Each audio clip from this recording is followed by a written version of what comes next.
This is Wasted Creatives. I'm Michael Crilly, a dentist by trade, but a creative at heart.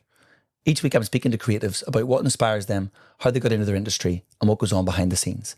Today I'm speaking to Andrew McSparron, otherwise known as Big Daddy Slims, to find out how that journey started for him, how it's developed over time, and what's the future for Big Daddy Slims. Welcome to Wasted Creatives. I'm just a wasted creative.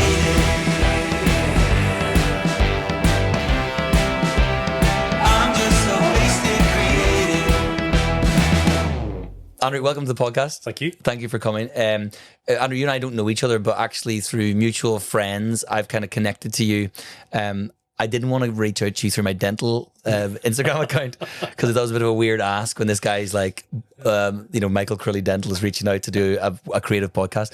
So we know a friend who is actually the guy who's producing or videoing this today, Adam Montgomery from Riverflow Films. So you go by Big Daddy Slims. Correct. On Instagram, and I would say, correct me if I'm wrong, I suppose you're like a food content creator, not an influencer character. You're like you're a food blogger / content creator within the realm of social media. Is that fair to say? Yeah, I think that's a fair description of it. Yeah, it's not it isn't your main job. Mm-hmm. Am I right in saying your background's in maybe like marketing, graphic design? That's correct. Yeah. So.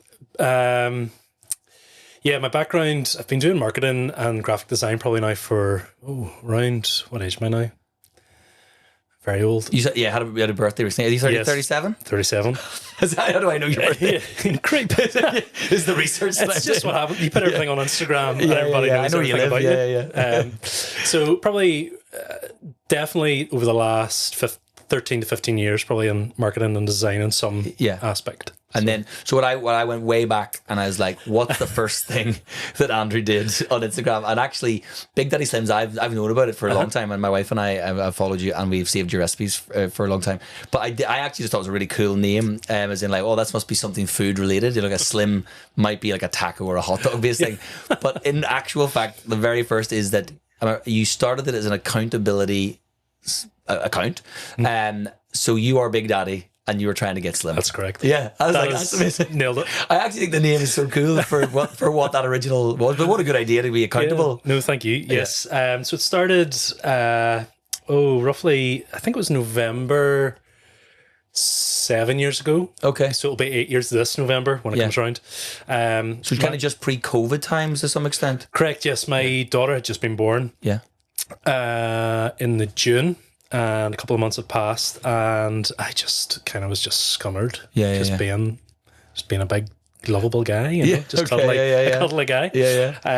So decided to try and do something about it, and I'd never really cooked before. To be quite honest with you. I'd only started cooking maybe 6 months to a year prior. Oh wow! Okay, really recently, yeah. Because it wasn't something you did like at an earlier age in family, and it wasn't something you did within the house to any great degree prior. No. Oh wow! Actually, how the whole, I suppose, process began, was I was working for a business, and it wasn't a great environment. Okay. It was quite a daunting place to go into in the morning. We had just had Seth. Well, actually, we were just expecting Seth at this point. So he turned 9 a few weeks ago. So probably around 9.5 years ago. I remember being really ill in the morning before I went to work. I was losing my hair and my pillow with stress. Oh gosh, just really wasn't in a good place. A good place. Yeah. And then I was coming home. And Emma was, pregnant, and just I couldn't get out of this rut of my what I now know as mental health. 100%. But couldn't quite figure it all out at that time. So then Seth came along, and I started coming back, from this place of work, and was just really stressed and really just felt like a crap dad. Okay, to be quite I honest. get what you're saying. And then one night was just scunnered, just had enough. Yeah. And my wife was going into make spaghetti bolognese, and I was like, go in the sitting room. Yeah. And you just shout into me what I have to do here. I didn't have a clue. Spaghetti bolognese, didn't have a clue. No, So my wife was shouting in, cut the onion, make sure it's fine, put the pasta in hot water, add a bit of just shouting all the things. Yeah. So by the time I'd finished cooking spaghetti bolognese, I had just completely decompressed. Unbelievable. Took myself out of this rut that I was in, this kind of like downward spiral, it felt like. Yeah. And I think it's just from in that 45 minutes to an hour, or however long it takes to make spaghetti bolognese.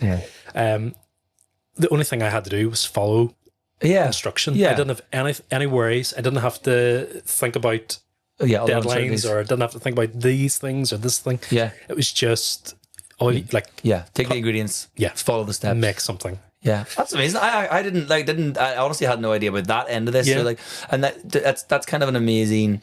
It's obviously a very thank you for sharing as well, because it's a very honest thing to share, and but that is amazing how quickly that might have changed something new, and like how lucky as well that can be the thing. Because, wait a minute, this might be the thing that I'm enjoy doing, or this is my release of some sort. Absolutely, yeah.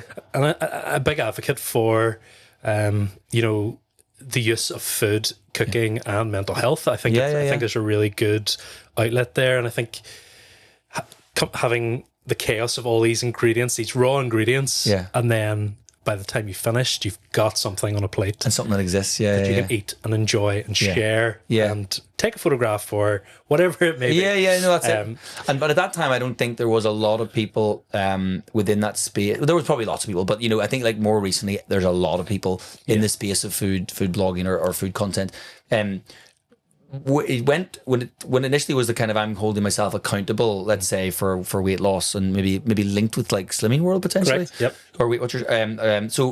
Then when does it become? Oh, wait a minute. This is I actually enjoy just doing this, and your graphic design brain, maybe your marketing brain kicks in and goes, I can make this look nice, and people seem to feedback positive things. How does that? How does it go from the accountability account to I am now doing this for my own enjoyment, Yeah, so whenever I started trying to lose the weight and use Slimming World, my first cookbook was a Slimming World cookbook that I took from my sister. So I was just like learning how to cook these recipes from this. Yeah. I've seen one of these before as well. Yeah. It's so dated looking. Yeah. So that's kind of, I just started learning how to cook with these things, and then I kind of thought, I wonder if I did use butter. Yeah. Or I wonder if I did use the flavors more oil for this. Or I wonder if I did use, fry that in a bit of lard or deep fried that. And then it more became, it was just a natural journey of, right, I've learned how to cook. It's actually really good for my mental health. Yeah. And a really good place for me. Then I started to enjoy the different flavors, and then started to enjoy different techniques of cooking. And I think it just started naturally, just became a little vlog of this is what I'm making tonight. And back then it was all images. There was no videos. That's it. And that seems to be something that is maybe for good or ill, it's become more the other way around. What are you using to guide your recipe making? Are you YouTube, or is it BBC Good Food or recipe books on their own, or how are you learning those skills at that time? At that time, that's a great question. Thank you very much. I'm joking. No, I have to think that far back now. I think some of it was definitely like going to restaurants and trying something, and then making connections with those chefs, Okay, cool. and being like, hey, could we network? Yeah, just like, I really loved that. How did you do that, or why would you use this ingredient? Or that's all. Yeah, great. Yeah. So that was really good, and it's actually helped create a lot of friendships off the back of it, which is fun. They probably don't really maybe they don't get somebody showing as much enthusiasm about their work as such, and it's maybe like people consume, leave a tip or leave a review, but actually you go on, I'm interested. I'm sure. What did you find they were quite open? The people you reached out to? Yeah, I think so. I think, but I wasn't shoving a camera in their face at that time as well. I probably would not, to be honest. You'd be like meta glasses. But I think that, and then I just started collecting cookbooks. I just started like buying really nice cookbooks that I thought that I liked the cover of. of chefs that maybe somebody recommended, like friends who were into food. Yeah. They would recommend somebody, so I would go and buy that cookbook and read through it and think, oh, I could try that. Maybe I could pull this little idea out, or I'm actually just going to try this recipe start to finish and see why this works. It's interesting you can take it from a cookbook, because I find that myself, I'm such a, from a food perspective, I would need a video of someone doing it, or I need literally every photograph step. Whereas you're maybe somebody who can just read what's on the paper, follow the steps in word and kind of. I have to read it multiple times. It's not just I'll read this one. No, I have to go back and be like, what was that measurement? Yeah. Did that say what? Sure, that's exactly, it's like, is it tablespoon or is it teaspoon? Yeah, and then you use a tablespoon, and then you look back and it says it was teaspoon. Yeah. And so when those first posts are going up there and you're getting some level of feedback, are those the meals that you are eating for dinner? Or is that at that point the content being created for content's sake? No, I think it's still been for dinner, and it's probably still through to this day, to be quite honest. It's still what I'm eating for dinner. Yeah, that's I quite like that, because I don't like the idea of wasting all that food. Is obviously not a good thing in today's society anyway, but it's actually nice also. You're like, that's a nice treat for your family. Yeah. And do you think that, how long did it take before people, maybe your other half, went, oh, wait a minute, like, you're quite good at this cooking, the spaghetti bolognese, obviously I'm sure she loved, but she loved. when was the first meal she was like, how did you make this? Oh, that's not a specific meal necessarily, but I know what you mean. I don't know. I think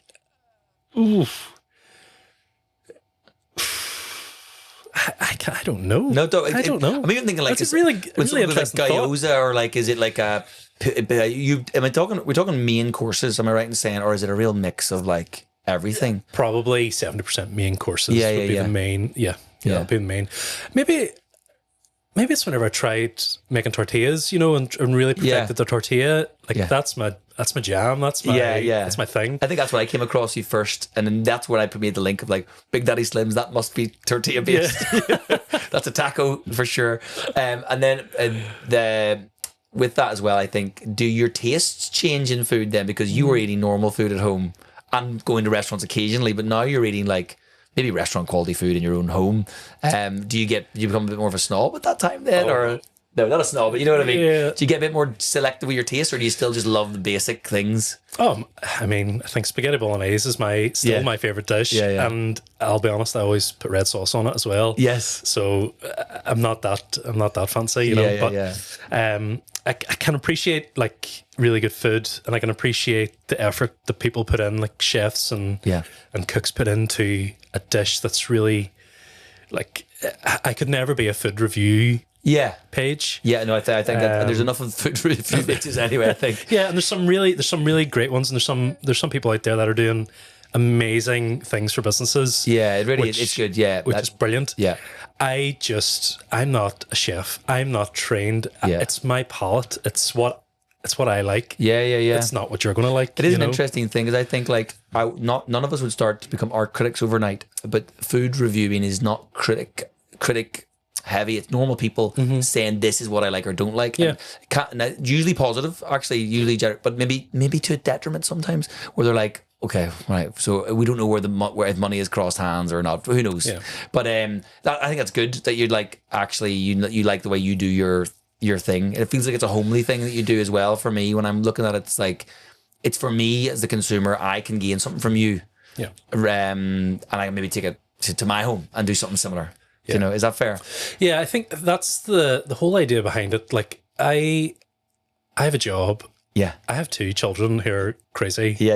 I have 2 dogs that do my head on. Yeah. And a wonderful wife. Yeah. And I'm just like, I just don't have the time. Yeah, that's totally fair. So like the creation of a video and creating content and making a recipe and doing all these things, it takes so much time. I can only imagine. And it's aesthetically pleasing.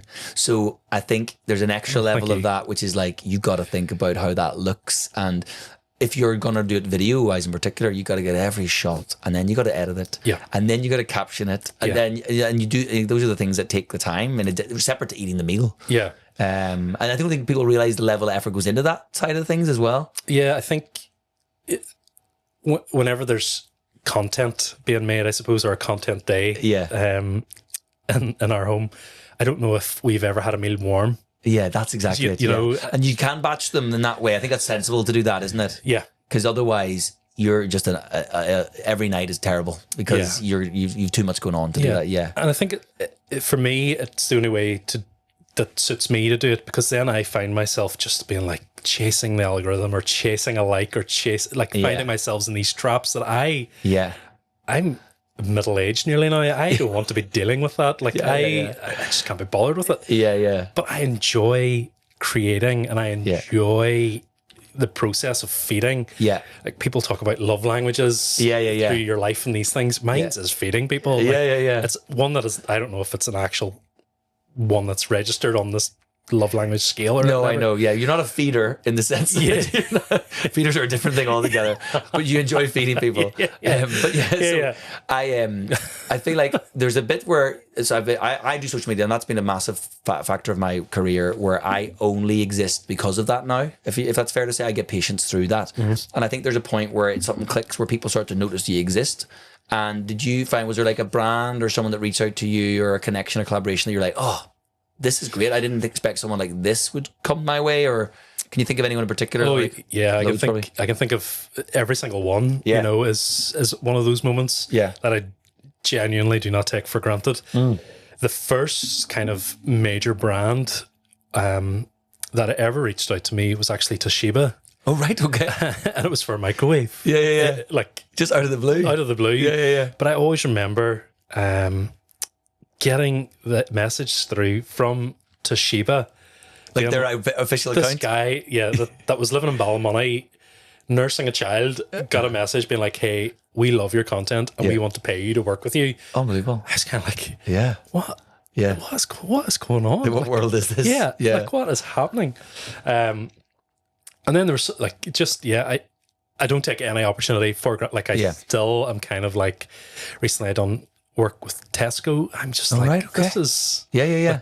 Like, why? Yeah, why you? Yeah. There's something humble about that, though, is like not over... Sometimes people can have ideas of grandeur, and it's nice to be like, oh, you know, you also then maybe self-reflect on the goal setting. So you're like, oh, I got to here. This is great. Yeah. And I think that's something that's healthy, to be like, I appreciate the things that come my way, and not be like, oh, why didn't this bigger brand reach out? You know, or obviously Tesco's and Toshiba are pretty big to start with. It's pretty good. It's pretty good. But I imagine also you probably like working with with maybe colleagues and people who are also in the same realm as you, but also like I'm sure there's other small businesses and people that have reached out as well. Oh yeah, like the smaller businesses as well. Like being able to position them on the platform and the base that I have, like being able to be like, guys, I know I hate the term hidden gem. Yeah. I hate it. Yeah, I know what you mean. It's only in the last couple of years that's cringe. Yeah. I know. But if there is a spot that is like a small business, a small family trying to make it or whatever, totally fair. I'm just like, to me, that's using the platform to promote that is just equally as exciting. It's a waste almost not to use it, because I think as well, where do I find places to eat? Almost always Instagram. Yeah. Or a recommendation from somebody else. And that's crazy, really, because I would have maybe historically like maybe Googled or gone to Lonely Planet or something like that, you know, like something like from a book. But now Instagram has sort of changed that dynamic, where I'm looking for, is the aesthetic of that place the aesthetic I like? Yeah. And then hopefully people then also like the things I like, and obviously the algorithm does to some extent feed it to you, but I imagine your audience, I feel like they might be quite an engaged group that would take your recommendation, and rather than you just being a guy that just says stuff for the sake of it, I feel like there's maybe like, whether you've created the community or a nice bunch, I feel like there is a warmth in the content that maybe they will that business might benefit, from that as well. Yeah, very good.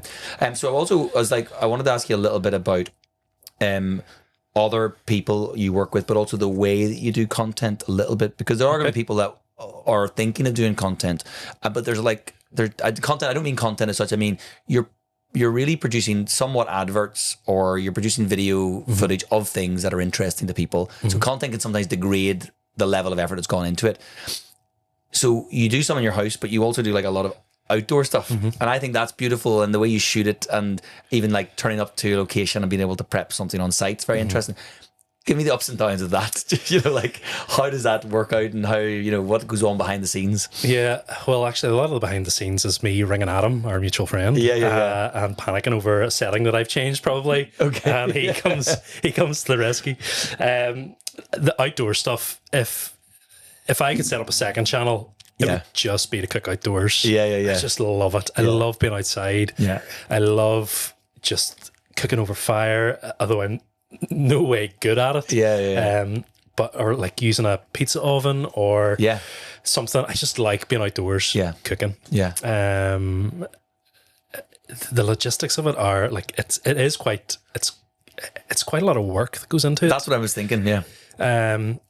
It's a lot of it's weather dependent. Yes. And you're heading towards the north coast when you're doing it some of the time? Yeah, well, that's where I'm based out of, so it's quite easy for me, and it's beautiful. It's a shame not to be out there. It's a shame not to, absolutely. I'm so lucky. Do you have that as a backdrop? So a lot of it is like, how do I carry all this equipment? And is it you alone sometimes? Oh, yeah. That's amazing. Unless you, like, recently I'd done some stuff with a friend of mine, Jim, and we were at Dunsevery Castle, and the two of us had to hike stuff over the cliff to get to the spot. You have to go to the viewpoint as such. And if you don't see anybody on the videos, I'm there by myself. Oh my goodness. Okay. See, I didn't realize that. I thought you had a videographer with you for those. No. Okay, so you've actually just got a setup on a tripod, maybe multiple cameras, and just the one. Oh my goodness. I didn't know that. So and then what I did notice was actually the one with you and Jim recently, and Jim has he's only slagging on Instagram. So maybe you prepping something yourself. I think Jim was with you. Anyway, you were doing the prep, and people walk back in the background. I love the behind the scenes of people like seeing it happen and seeing your camera setup. But I also loved that when you were putting the salt in, it was just blowing away. And it was like, and you were seasoning the steak, and it was like, some of it's on the steak, and like some of it is literally has disappeared into the landscape. I actually remember taking that shot. I took a shot similar for Jim as well, and the wind was blowing seasoning. And I remember as I moved the camera back, getting a mouthful of just rub, just like dry rub. But it also looked unbelievable, and there's something about having that landscape in the background. It's like you're actually showcasing a day, or you're showcasing a feeling rather than just showing food. You're like, everyone wants to be sitting at the beach eating a steak sandwich, steak. It's phenomenal. And then, as you say, you've kind of highlighted the landscape, and I think that's the thing that is appealing to me, is to like see that creativity brought out into a different realm rather than your kitchen, as well. I think I can be more. I can try and push it a little bit more. Creativity. Why create? Yeah. What's the word? Creativity. Yeah. Creativity. Yeah. I can try and push the creativity your more outside. But it's the logistics, and it's that. And you've got a family, and weather is ridiculous. Like with this, it's rained here for the last 3 months. So having the ability to get out and do it is pretty brutal, I think, as well. And then so when you collab with someone like that, and you've got great friends within that realm, I think. Does that feel like you found your people to some extent? Like, and when did those relationships start? You've got a few people that I've seen, maybe like Jim is one of them. And maybe his wife is also a food. So, how do you all connect via Instagram, or do you meet at events, or what ends up happening within those groups of people? Oh, behind the curtains. I know. Behind the curtains stuff here now. Jim and I roughly started around the same time. I think Jim was before myself. And then we just started talking. I think we just started chatting on Instagram. I think that's it. I can't remember what the post was or how that connection came about. But that's where it was. And we were living in East Belfast at the time, my wife and I. And I remember like recommending a cafe to him. And he was recommending somewhere to me. And it just developed into this conversational piece that we started messaging quite frequently. And just became good friends off the back of it. And then through that, we met like Nathan, Board of Lunch. Became really good, close friends with him. Lauren from What Lauren Eats. It's lovely to have that community, I think, as well, because I think that in a dental sense, I have created that within people that I've never met sometimes, but I still have a connection with somebody who's messing me about a poster or whatever. And I love that you're having a shared experience, and you're genuinely trying to be giving people and help each other out in that journey. And the feedback's phenomenal, like, because I feel like we're in it together. Yeah. Although we're all in different Yeah, I get you. Yeah. Different ranges of success through it, I suppose. Yeah. We're always there looking out for each other and have each other's back and support and give each other a bit of grief. And 100%. And it's just to know you're not alone in that, because I think also the type of content you're creating is not trying to follow viral trends massively. Yeah. And it feels like if this could be maybe TV oriented, it could work as well. Do you know what I mean? It's not like looking for the quick hits. No, not to say that don't do things that are like I could go viral. So I was really interested in a few things that you do, and the one that caught my attention first of all was about your kind of prepping of food and basically bunging everything into a bag. Yeah, and that I think speaks to like the average person. Like I have a busy life as well. What can I do? And actually, you tell me a little bit about it. You made it look very easy, is what I would say about it. But it is. Yeah, it is. Like there's no. It's literally bunging stuff in a bag. Yeah. Like it's not hard, and then you put it in a slow cooker or a pressure cooker. Yeah. So I found what I did. I found tough about doing it. It was when I froze it. I found it was so frozen that I struggled, and I didn't. I was afraid to leave the slow cooker on, all day because I was out. And I was like, okay, how am I going to bring this? But I think there is something in that about making things accessible. Like all the information's out there. Yeah. It really, all sometimes I think creators are doing is packaging it nicely so that people can consume it without having to go searching for it. Yeah. And you find that people engage with that well? Yeah, Batch Please, that series was really successful. And I do look back thinking I probably should have kept that on. Okay, but you can always revisit these things. Yeah, you can come back to it. You can come back to it. Yeah. But as I said, like the Big Daddy Slims things for me is like just there's a fine line, I think, personally. Yeah. How I have created what I'm cooking this evening, and genuinely being like, this is the meal I've prepped for my family to eat. Yeah. Use it if it's helpful. Yeah. But also then there's times where I get like these bursts of creativity, or like maybe trying to take it more serious. Yeah. Where I'm like, right, I'm going to have 2 content days this week. Yes. And I'm going to do this. Yeah. And it always is just, by the time I've done that, done my full-time job, being a full-time dad, all these things, you're just exhausted. I get you, yeah. And it just kind of takes the fun out of it for me. Yeah. And I don't want to deliver the product or the content half-assed. I don't want to just do like a video. I do sometimes do videos on my phone, and that's totally fine, but I love doing it with my but a proper camera. Yeah, and then editing appropriately and a good software. And correct. Yeah, and I love that process of it, and I love trying to get the lights, and I just love learning, and I love messaging Adam, being like, hey, have I messed this up? How do I fix this, or whatever. He maybe doesn't enjoy me messaging him. He doesn't. He told me. He did. He's like, Andrew messes me a lot. So I love that process, and I love the quality that comes out of it.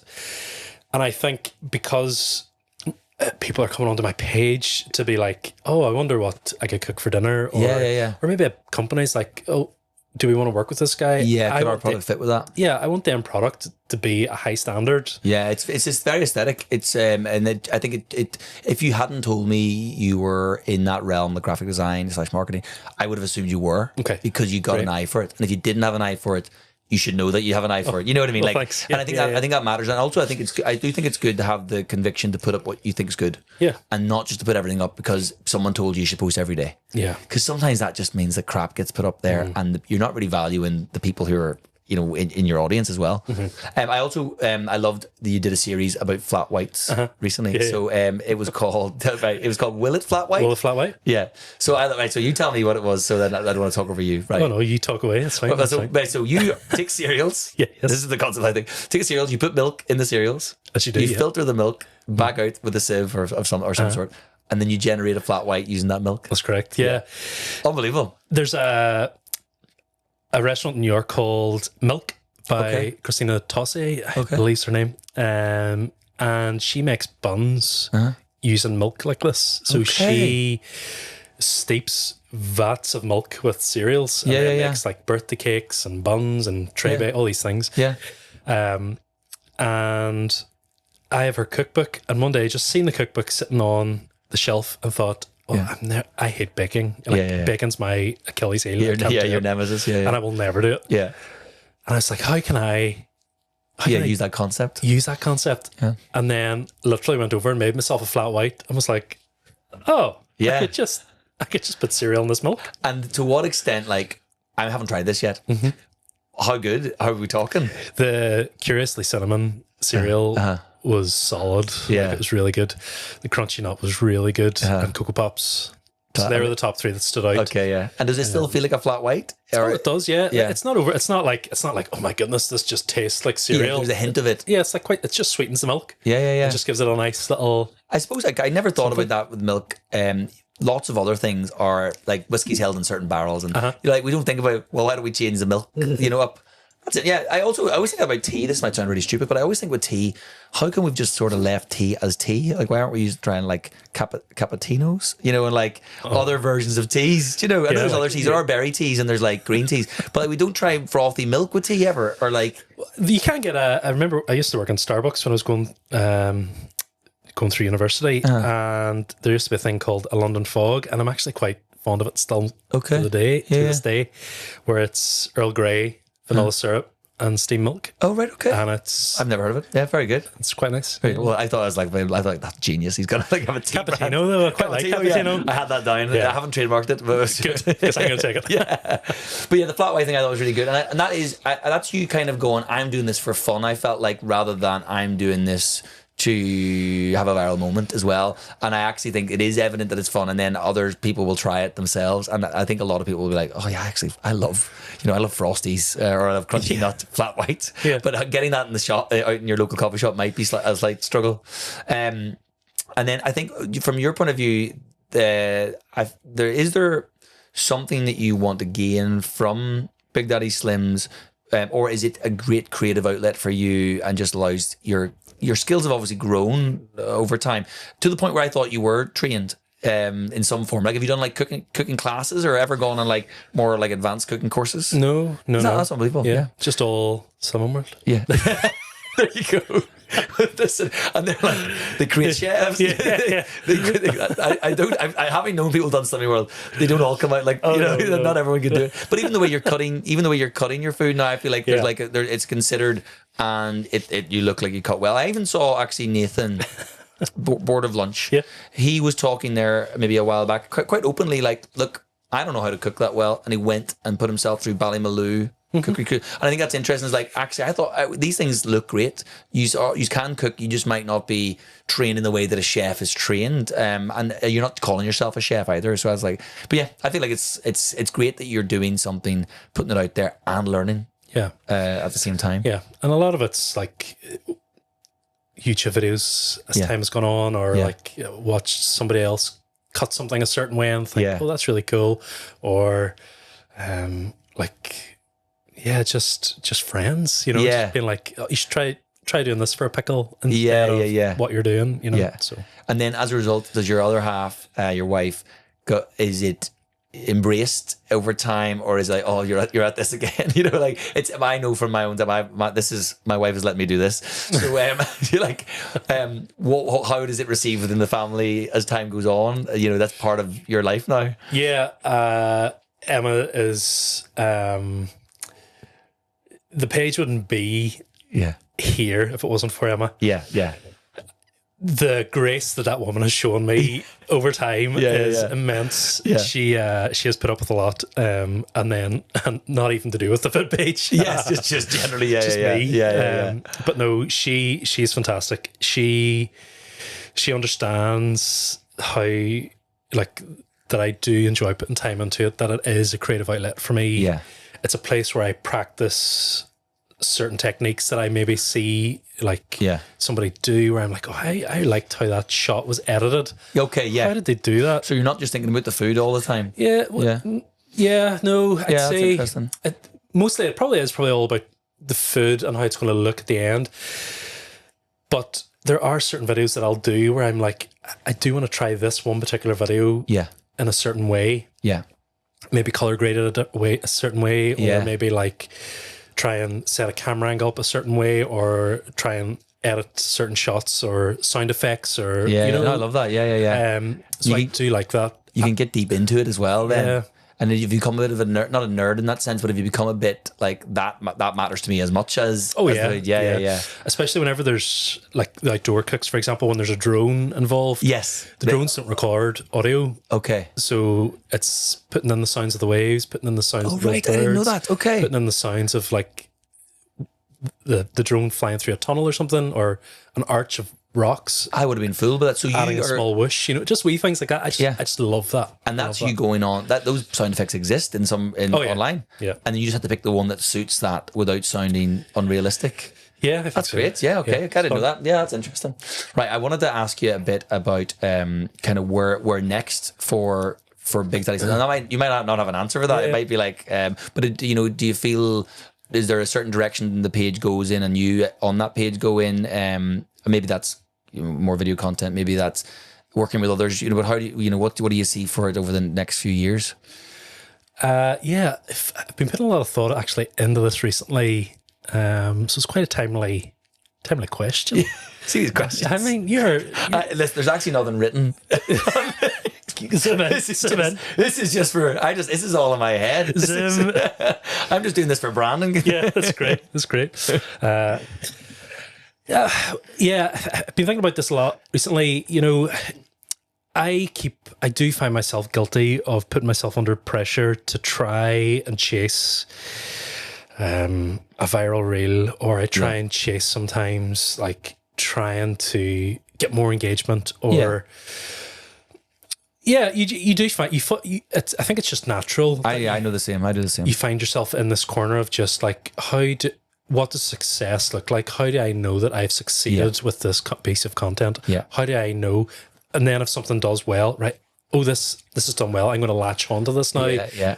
And now this is my personality for the next couple of videos. Yeah. And then it doesn't work, so it's just this whole like constant, I suppose, chasing what Instagram or TikTok is. I think that's valid. And what I would say is, I think the problem with that is it changes all the time. Yeah. And that actually what I would say, this is just, you have a much bigger following than me and are more well-renowned. But I do think that there's an element of you keep doing stuff, you'll keep going in a direction. And actually just people who are consistent, either success can be, I have a lot of people I help out, and success can equally be I have 3 million followers. Yeah. But actually, if you just keep putting the stuff out there that you're happy with, I think at least you've created something. Although it'd be nice, obviously, to get a better growth out of things from time. Absolutely, and so I think that's kind of where the crossroads that I've recently come to and worked my way through is like I'd have conversations with those friends that we had talked about, and like just be like, oh my goodness, like this last month has been dire. Like, I have busted my back. It's almost like a conspiracy against you. Why are they shadow banning me? What is going on? What have I done? Is it because I shaved my beard off? I don't I don't understand. Anyway, so I look at these moments and I'm just like, if it's not making me feel happy or content, it's not going to make the end user feel happy or content. Like that. Yeah. So I've kind of gone back to the drawing board over the last kind of month. So I haven't really posted quite a lot over the last few weeks. Yeah. Because I've gone to the drawing board and took a breath and took a beat and kind of asking myself questions of what makes me happy doing Big Daddy Slims. What makes the user happy? Yeah. Is there something there that is beneficial in both parts, I suppose? Yeah. I think that's how does that work? And just like asking myself hard questions too of like, is this something that is sustainable? Okay. Is this something that I look at in the next 5 years? Is it going to still be there? Yeah. That's totally fair. And I think that's quite open to be reflecting on that extent, but I think people do. Because actually, unless you feel like you're getting out of it what you thought you were going to, it's sometimes hard to keep the grind going. Yeah. I suppose that probably is like, imagine like a band who's like haven't made the success they wanted to make. Like, how long can we sustain this level of energy for a thing that, isn't? But I feel like my random thought on like videos and going viral is in food content is I've noticed a lot more people doing voiceover based content, but very, very quick. And then what they do is they're in the content, but they're not speaking. And I find with my content, when I'm doing voiceovers, it seems to have a massive boost of engagement, whereas I'm actually speaking. And sometimes people find it awkward to listen to a person speak to the camera. This is just my own content. And I think someone's like, oh, I don't want to listen. I don't want to hear you speak. But when it's a voiceover, they don't mind it as much. There's something that can go on in the background, because the audio doesn't have to, it can be listened to regardless of the video. I don't know, but yeah. But I think based on what you've done already, like it should be something you continue with. But it's nice to reflect. Yeah, absolutely. And it's maybe setting you goals for it. As well. And I think, as I look back over the time that I've had with it, I'm so blessed and honoured to have had this journey so far. Yeah. And it does excite me, with what the future can hold with it. Yeah. I think taking a step back and just going easy on myself and not I have no doubt there's an algorithm or there's a way to create a video that can guarantee success every time. I have no doubt about that. Yeah. And you see it time and time again. People are consistently getting millions of views consistently. Yeah, so they've got it. Yeah. Great. Yeah. I don't know if for me, chasing that is what excites me. It might lack authenticity for you then. It absolutely would. And I don't think the content outputs or the quality of output, I would be happy with that. And I think it would be I would just be churning and churning and churning at it. Yeah. And then when you come to answer the question of longevity, doing that, it won't have any longevity. There's a burnout point in that as well, for sure. And also there's viral trends that will only exist for so long. And I was saying to you maybe before we spoke that today was about this idea that like reactionary videos to viral videos or let me show you how to make this recipe, which is the viral recipe and what I think of it and giving you my view. That does go viral now, but that doesn't mean you're that person's going to be good at cooking and presenting aesthetically pleasing, nice tasting food. But even this weekend you've been doing a bit of out and about and maybe more story based content. And I actually really loved watching that. And you're like, I went to this restaurant, this is what I had. Here's the chef. They seem to be engaging with you in a way that they like you and know you. I'm like, all right, well, I'm now going to consider going to. There's one restaurant in particular you talked about. Lear. Yeah. Looked phenomenal. Yeah. So tell me about Lear. Where is it? I hadn't heard of it prior to like when you put the video up. Oh really? No, honestly. Oh man, it's a vibe. Stephen McCurry is the chef, and he was on Great British Menu on TV. Representing our country, some boy. Yeah. He does incredible stuff with fish and food, and his whole team. I'm sure he would say would do that. And it's just a vibe, it's just like you just go, when you walk in. Yeah, it's real cool. It's really it's on the River Bann, and on a Friday we went on a Friday evening, and there was just live traditional music. Yeah, so we were able to sit down with a glass of wine and cocktail, and just sun was setting, and it was just fun. And kind of good. Are we talking like is it a fish based restaurant or they had other stuff? Yeah. There was short rib there. I think they had steak and other bits and pieces. But just unbelievable. Yeah, I had a haddock corn dog. Okay, class. I believe it was, and it was really good. So different. Yeah, and I love that. I love going somewhere where it's like, I wouldn't cook that. Yeah, that's. Yeah, you need you a restaurant experience. Yeah, I love that. Isn't there maybe I think at home just generally there's a massive amount of amazing independent food outlets, like like from brunch to amazing dinner places. I don't know, for such a small place to have that many. I'm just like shocked at how much choice I have. Yeah, and whenever people come, like, well, here's a list of like 10 places you could go and 100% have a great time. And do you feel that like from yourself? Like, is there a couple of restaurants you go back to as like these are my staples? Yeah, and then you like kind of explore all the others, or is it what is it you're looking to go out and enjoy? Is it a coffee? Is it brunch or dinner? That's a great question. Again, three. We've had 3 out of 10. A lot of it is based on what temperament our children are in. Yeah. Okay. Yes. Family friendly. Yeah. If we can stretch some hours out of it. Yeah. Somewhere. I love an evening meal. I just love like just relaxed, chilled, which is why I love Lear. Like it's just that vibe. There's no rush. You're not relaxed there. Yeah. Yeah. Like they don't rush you from your table. Yeah, you're not getting the table back at a certain time. It just feels pretty chilled. Well, maybe when they're really busy, you do have to do that. Yeah, sorry, for legal reasons. Yeah. But on Friday, when Andrew's there, he gets the table for the whole night. No, it was just, that's my kind of, I just love that, spending time with them, spending time with the kids. Yeah. And it's good for you. Yeah, it's really good for you. Yeah. And then, but I also just love like taking a drive along the coast, stopping at a cafe, getting a wee Portuguese tart or something. Yeah. A wee oat milk flat white. Yeah. Or filter, and just parking up, watching the waves. Yeah, it's lovely. Yeah. And that's it. Brilliant.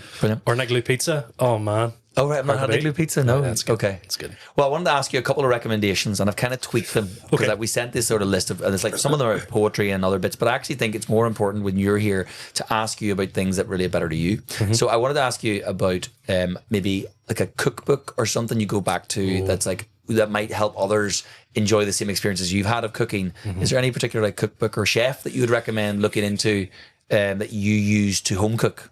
Yeah, great question. Again, you need to cut out. Honestly, there's nothing written. You need to cut me out saying that, please. I need that's for my viral clips. I genuinely need that. Right. Let me think. Is it Slimming World? It's a Slimming World, 1995 to 2000 calories. I think that's I think actually you've got an original copy. I don't think it's accessible anymore. There was I really loved the process of learning how to cook Mexican food. Okay. To me, that was something I really enjoyed. Uh-huh. There was a chef online called Estras Ochoa. Okay. And he was on a Netflix competition. Okay. And he cooked Mexican food on pretty much, he made a taco pretty much every round. Yeah. Or some variation of a Mexican dish. Cool. And I remember watching it just being like, that just looks right up my street. Yeah. So that's when I was learning actually how to make like tortillas myself and trying to teach myself how to do it. Yeah. So I just sent him a wee message. Oh, did you? And he responded. Yeah. This guy, height of Netflix fame, I suppose, responded to some guy in Northern Ireland. Yeah. Gentleman. Yeah. So I studied a lot of his stuff, his videos, his recipes, his flavor profiles. Cool. So he's a good one to look out for. In regards to cookbooks, again, one of my favorite cookbooks is one, and it's just called Tacos. Tacos, yeah, cool. That's it. Yeah. And that's it. Yeah, you definitely have you Mexican is your style. I just love it. You can have people around and just I would be one of my favorites as well. Just share. It's just good food to have community with. There's something familial about it within that Mexican community as well, isn't there? Like, I know Italian is the same, but I just think Mexican is like, it's handheld a lot of the time. Very the flavors tactile. are amazing, And then tell me, just give me one other Lear we've already kind of touched on, but give me another, either a restaurant or coffee shop or somewhere you like, people need to try that. As you've also said Igloo, I suppose, already, but is there any others that you're like, that's a go-to for me as well? I feel like I'm going to leave somebody out. That's the problem. No, let's say, which one did you go most recently to? So recently we went to Lear, most recently. That was really good. We do love a family trip to Igloo Pizza in Portrush. I love a Portuguese tart and an oat milk flat white from Vidal in Port Stewart. Class. That's really good. Yeah. I love, there's a coffee shop in the back end of Ballymoney called Founded. That's amazing. A regular spot for me for a coffee. It's do you when you get a coffee box and on it it's like strawberries and chocolate and you're like, yeah, all right, and you drink it and it's like, it kind of just tastes like coffee. Yeah. When you go to Founded and they say it tastes like strawberries and chocolate, it literally will taste. And this is like an Americano? Like just a filter or an Americano. Yeah. But whatever they tell you it's going to taste like, you will taste it. Unbelievable. Without a doubt. A class. They just take so much care and pride in what they do. Yeah. So I love there. Amazing. It's... And then just sometimes I just love a wee dirty kebab. Yes, exactly that. I was like, my go-to in Belfast after a night out is I will get Deliveroo to deliver a Sphinx at 1 o'clock at night. I will fall asleep and wake up as the guy arrives. It's like it's awful but amazing at the same time. Yeah, very good. Well, no, listen, I think like that you kind of covered all the things that I wanted to talk about, and also recommendations. I think that's what people need. Is like what are you doing and what are you experiencing? So I really appreciate it, and I hope you've had a good time on Wasted Creators Podcast. Thank you so much. My pleasure.